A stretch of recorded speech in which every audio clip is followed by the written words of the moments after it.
I want to ask just a selfish question because sometimes I know how to go viral and get news and attention here, and I realized other people are getting news and attention recently by asking a certain type of question of a politician. I want to know, have you ever hunted or branded or done any sort of ranching with any of the Native American tribes around the state? And if you have, can you describe that experience in detail? Oh, man, I have. So I've hunted many, many times on the Fort Belknap reservation with friends there, primarily antelope hunting and bird hunting. I've hunted on the CSKT dozens of times, if not hundreds. I've hunted on the Blackfeet Reservation many times. And, you know, I have lots of my friends who are in all of those tribes. Good folks, awesome country. I've had some of the best experiences of my life have been in places like that. In the last few weeks, I think I've been to most reservations and met with a lot of tribal councils. And so I want folks who are listening to know, I think that our relationship with our tribal citizens of this state, and, you know, they have sovereign nations themselves, and we ought to respect them like that. One thing that Brian Schweitzer did that I think was a very good and admirable and necessary thing is he made sure that Native Americans were properly represented on every appointed leadership board and commission in this state so that their voices were right in the middle of decisions that were being made. Greg Gianforte not only has refused to do that, he has rolled so much of that back that there really isn't any Native voice inside his government anymore.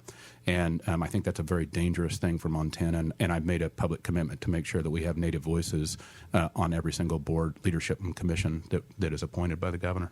I think from a realistic standpoint, a political standpoint, and being a Montanan standpoint, that is a very good answer. When it comes to going viral and making headlines, I think you've sadly disappointed me. And so I think that answer is going to make zero headlines, and people are going to go, yeah, no, that sounds just like comprehensive and empathetic and well thought out. And none of it is totally controversial and seems tone deaf. So I will say the Senate candidate, Tim Sheehy's comments about Native American folks in this state is wrong, racist, reprehensible, should not be forgiven.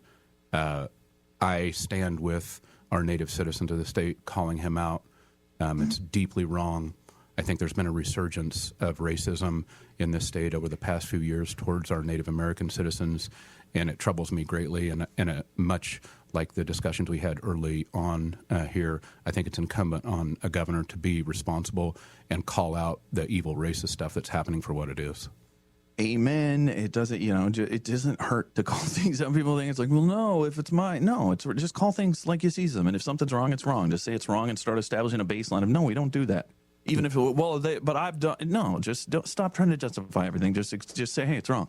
Yeah. We don't need to put the guy in prison for the rest of his life. Just, it's wrong. I kind of recoil from all the political correctness and all the stuff that has gone on in the past few years. I'm not somebody who's particularly proper myself. McLevin warned me heading in here. He goes, watch it, man. You got a potty mouth, right? And I do. So I let a four-letter word slip here and there. Sometimes we say things improperly, but the things that he said, the racist labels that he laid on top of entire classes of people is far past some slip. That's a racist thing, and it's wrong.